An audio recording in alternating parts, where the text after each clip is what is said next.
নমস্কার বন্ধুরা, innovation cards YouTube চ্যানেলে আপনাদের সবাইকে স্বাগত জানাই।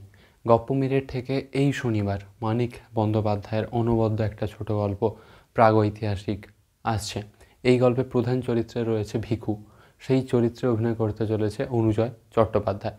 অনুজয় চট্টোপাধ্যায়কে এর আগে আমরা গপ্প মিনিট থেকে বেশ কয়েকটা ভালো ভালো গল্পে দেখেছি। কপালকুণ্ডলা এই গল্পে নবকুমার চরিত্রে দেখেছি।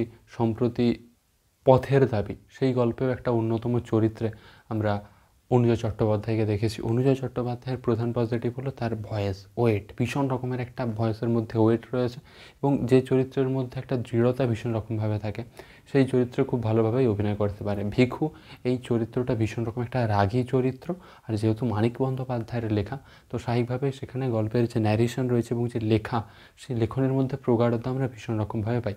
তবে ভিখু এই চরিত্রটাতে অবশ্যই অনুজয় চট্টোপাধ্যায় খুব ভালোভাবেই জাস্টিস করতে পারবে, এই চরিত্রে খুব ভালোভাবেই অভিনয় করবে, এটা আমরা আশা করছি। অনুজয় চট্টোপাধ্যায় ইতিমধ্যে খুব ভালো ভালো চরিত্রে অভিনয় করেছে এবং নায়ক চরিত্র তো আমরা দেখলাম যে লিড ক্যারেক্টার হিসেবেও সে কাজ করেছে। যেহেতু এখন সমুগ্ধ আমরা সেই রকমভাবে দেখছি, গপ্প মিনিট থেকে নেই, তো স্বাভাবিকভাবেই অনুজয় চট্টোপাধ্যায় তার কাছে অনেকগুলো সুযোগ আসছে, ভালো ভালো সুযোগ, এবং সেই প্রত্যেকটা সুযোগকে সে খুব ভালোভাবেই কাজে লাগাচ্ছে এবং সুযোগের বাস্তব সদ্ব্যবহার সে করছে। প্রাগৈতিহাসিক অবশ্যই ছোটো গল্প, এই গল্পের ক্ষেত্রে ভিখু ছাড়াও আরও বেশ কয়েকটা ইম্পর্টেন্ট ক্যারেক্টার দেখছি এবং যে কাহিনিটা রয়েছে সেটা 1900 সালের বা 1700 ওই সময়ের কাহিনিটাকে দেখাচ্ছে। তো সেই সময়ের যে ভাষা, তার মধ্যে একটা প্রগাঢ়তা থাকবে। যে প্রমোশনাল ভিডিওগুলো আমরা দেখলাম, সেখানে দেখলাম যে অনুজয় চট্টোপাধ্যায় তার মধ্যে একটা রাগ ভীষণ রকমভাবে রয়েছে এবং চরিত্রটা খুব ভালোভাবেই সে করবে।